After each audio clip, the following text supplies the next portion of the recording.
I did a lot of research on both the mind-body connection and on biochemistry.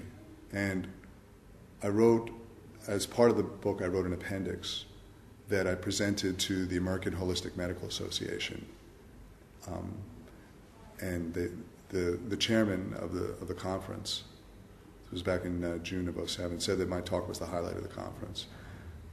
What I was able to demonstrate, just based on what's the scientific research that's out there right now, is that the metabolic, what people call metabolic syndrome, which is a precursor to type 2 diabetes, is the starvation response. In other words, we've been gaining weight because of starvation. And the exact same chemical things that happen in your body when you have metabolic syndrome, insulin resistance, elevated triglyceride levels, elevated pro-inflammatory cytokines, all of these things, that's what happens when you're starving. And so what we're doing is we're activating the starvation response.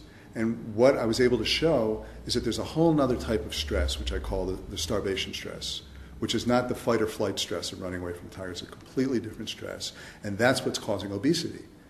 Not that we're eating too much, it's that we have that the starvation response is activated. We're starving. And what happens is someone's fat, they go into the doctor's office, they do the blood test, they've got metabolic syndrome.